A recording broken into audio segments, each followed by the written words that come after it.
When my wife sat me down one evening, I expected maybe she wanted to talk about finances, family plans, or even a vacation. Instead, she looked me straight in the eyes and said with no shame, "I don't believe in one man anymore. I have 3 boyfriends." For a moment, I thought she was joking. But when I saw the smug smile on her face, I realized she was dead serious. My chest tightened, but I forced myself to stay calm. I asked her if this was supposed to be a confession or a declaration.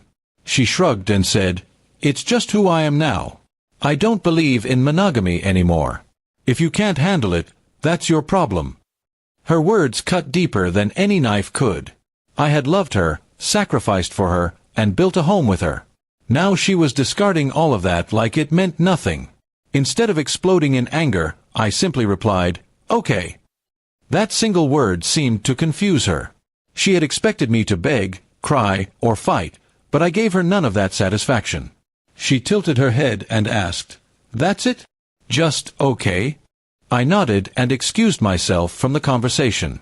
Inside, however, a storm was brewing. For days I pretended to live normally. I went to work, came home, and kept my routine steady. My wife, meanwhile, flaunted her new attitude.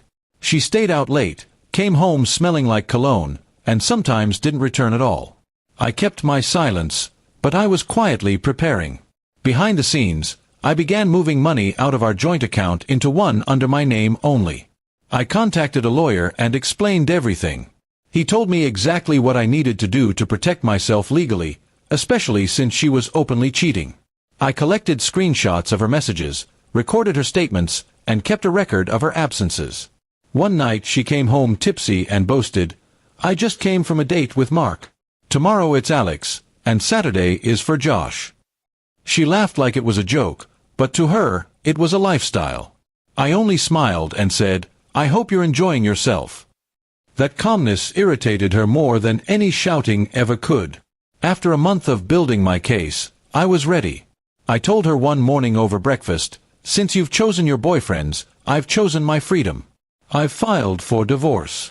She froze, the color draining from her face. Suddenly, her playful arrogance turned to panic. "Wait, what do you mean? You're leaving me?" she asked. "Yes," I said firmly. "You made your choice. Now I'm making mine." She tried to argue that I was overreacting, that she was just exploring herself. But I didn't budge. I had already seen who she really was.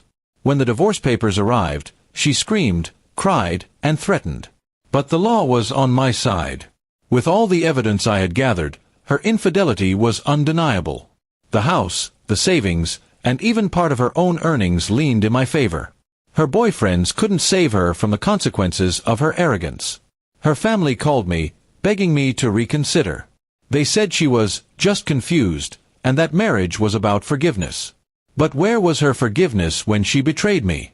Where was her respect when she threw away our vows? I told them politely that the matter was closed.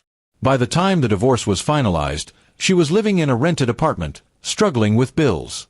2 of her boyfriends had already dumped her, leaving only one who treated her as nothing more than a fling. The glamorous life she thought she'd have was nothing but dust. Meanwhile, I flourished. I focused on my career, my health, and my peace of mind. Friends told me I seemed lighter, freer. I even started traveling, something she had always held me back from. Every new experience reminded me that I had made the right choice. Months later, she tried to reach out. Her message was desperate. "I made a mistake. Can we talk?" I stared at the text, then simply deleted it. She had made her choice when she proudly declared she had 3 boyfriends. Now she could live with it. I realized something important through this ordeal. Sometimes silence is the strongest weapon. I didn't fight, didn't beg, didn't humiliate myself. I just said, "Okay," and quietly built my way out. That one word had been the start of my freedom. Today, I look back at that moment and thank her for showing me who she truly was. Her betrayal was painful, but it set me free from a marriage that was already dead. She thought she was untouchable with her boyfriends, but in the end, she lost everything. I walked away with my dignity, my peace, and a future she could never ruin again. 1.